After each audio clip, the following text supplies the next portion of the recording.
Hello there. For this week's upload, we're going to be looking at what if the Power Rangers main timeline and the MCU timeline took place in the same universe.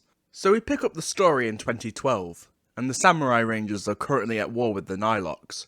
Dr. Tommy Oliver is sat at his home in Reefside waiting for JJ to come home from school, when all of a sudden, the house shakes. He steps outside to see a Quinjet landing in the street with Maria Hill walking down the ramp. Tommy asks who she is and Hill introduces herself and says she's with S.H.I.E.L.D. and they need his help with an extraterrestrial threat. Tommy asks why, and Maria says that she knows he's a Power Ranger veteran and has experience with cosmic energy that would prove useful in the situation. Tommy agrees and grabs his new Master Morpher from his house. On board the Quinjet, Tommy asks what's going on. Maria briefs him saying that they need help to locate the Tesseract, a source of infinite energy originating from space, and they believe his research into the Dino Gems would help. The Quinjet lands and Tommy walks down the ramp to see Steve Rogers, Natasha Romanoff, Bruce Banner greeting one another, and Tommy introduces himself. Loki is located, and Tommy leaves with Steve to bring Loki in. Before Loki is able to execute the old man who stood up to him, Tommy teleports behind him and kicks him, revealing himself using the White Ranger powers. Steve then drops in front of him. The three fight, but Loki has the upper hand until Tony drops from the sky to save them.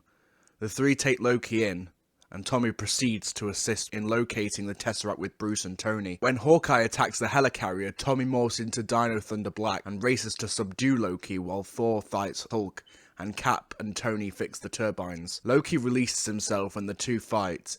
Tommy activates Super Dino mode and puts Loki on his back foot. Coulson shows up, but Loki uses an illusion to switch their appearances around, and Coulson accidentally blasts Tommy into the containment pod. It cracks and then plummets. Coulson then is killed by Loki. Tommy then escapes the pod using a well-timed energy orb and then morphs into Zeo Ranger 5 and he teleports away.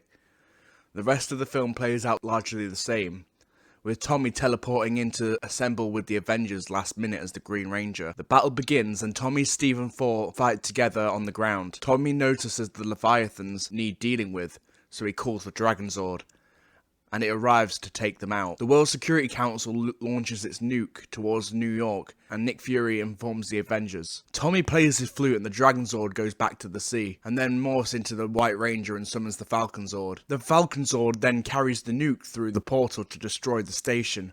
However, the Falcon Zord doesn't make it back through the portal before Natasha closes it. The Avengers stand on the ground and look up in shock. In the aftermath of the battle, the movie ends the same way, except Tony doesn't have as much PTSD as he had in the original timeline. Back at Billy's new command center, Alpha 8 and Billy receive a communication from Tommy in a distant galaxy who needs help, and the power to teleport him home. Eventually, Alpha and Billy are able to teleport him home, and he reconnects with the Avengers.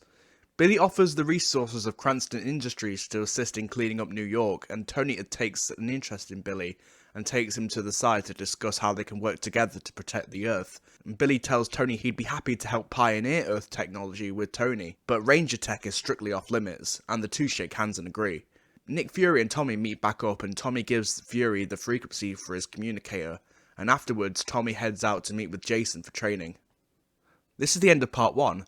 The next part will see how the events of Iron Man 3 and subsequently Age of Ultron play out, so stay tuned for then.